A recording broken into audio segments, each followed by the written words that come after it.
I've spent quite a long time with the Magewell XI100D USB-HDMI dongle, probably more than Magewell would have preferred.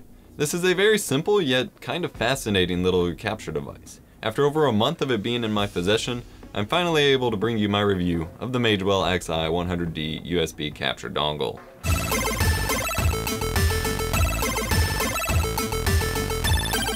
Some of you might be asking what exactly this little black box actually does, so let me go ahead and address that first.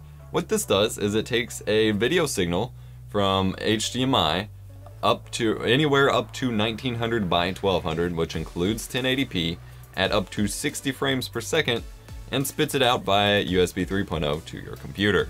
Not only does it do that in the format you chose, but it does that in pretty much whatever format you choose.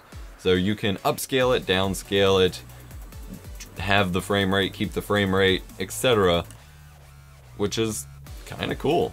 That's actually the great thing about this capture dongle, is its flexibility. It's able to deliver completely uncompressed video as long as you're hooked up by a USB 3.0 and have a computer capable of handling it, or you can compress it in your video recording software as much as you want, and it doesn't seem to have any trouble handling that. It is important to note here that this is designed to be a plug-and-play device, so it does not actually come with any video recording or streaming software. It is made to work automatically in Mac, Windows, or Linux with whatever video recording or streaming software you're already using.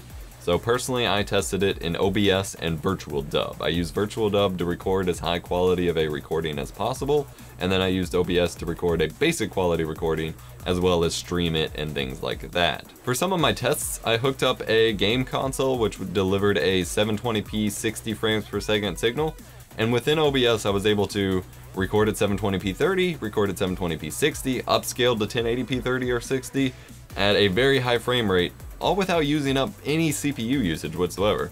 It was, it was using some basic CPU usage that OBS requires just to create the video file. But despite this, in theory, just delivering a video signal, I was able to upscale and downscale and play with it however much I want without it taxing my system. Which, with most video cards, be that Blackmagic or even the Elgato cards, if you're using third-party software and changing the resolution or frame rate in some degree, it actually uses a heavy CPU load. With this, I was able to tell it to output whatever resolution I wanted, and it's like the card did it all itself.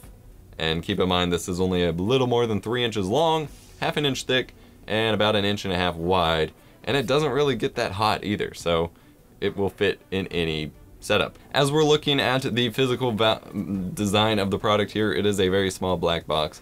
Has the Magewell logo on the front, as well as what they call a power and action LED. The power one just indicates, or it's supposed to just indicate that it's hooked up by a USB with power going to it, and the action is supposed to indicate when there's actually like data being transferred.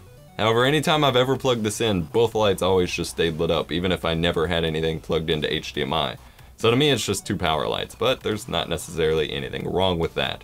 On one side, you have the USB 3 A to B connection here, and then you have one HDMI input on the side. Now that brings me to another point with this card, which is actually a negative, is there is no HDMI pass-through. You only have an input, there is no output. So if you need your connection to go to another display, such as a monitor, a TV, another capture solution, you will need to split your HDMI connection prior to it getting to this device. Thankfully, HDMI splitters are only about 15 bucks on Amazon, and they just require an AC adapter, and you're good to go. However, that is something you will want to take into consideration. Secondly, the dongle is designed to only accept PCM uncompressed audio through the HDMI input.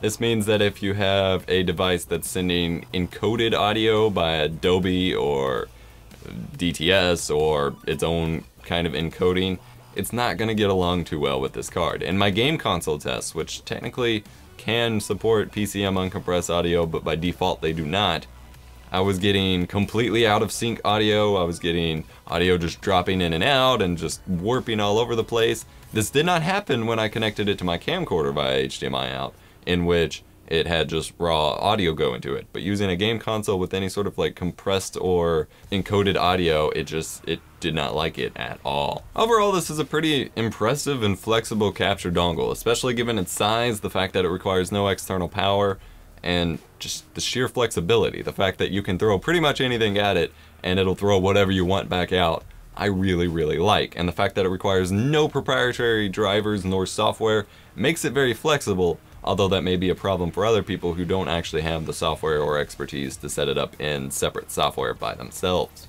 I'm still just kind of left with the question, who is this for? Overall, I'd probably say it's best for live streamers, be that live action broadcasts like sports events or anything involving camcorders, or streamers that are going to be using graphics card output versus a game console. So if you're using from a computer graphics card going to this as a secondary streaming or recording rig, or using it for some sort of, broadcasting solution with a computer, this would be great for you. Those of you trying to use a game console, much less recommended just based on the audio solution alone, the audio issues alone. So, but that's my 2 cents. Thanks for watching my review of the Magewell XI100DUSB-HDMI capture dongle. Be sure to leave a like if you liked it, a dislike if you disliked it, leave us a comment if your feelings go beyond that.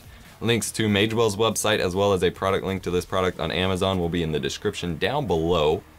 And if you have any questions, let me know in the comment section down below, and I will catch you in a future video.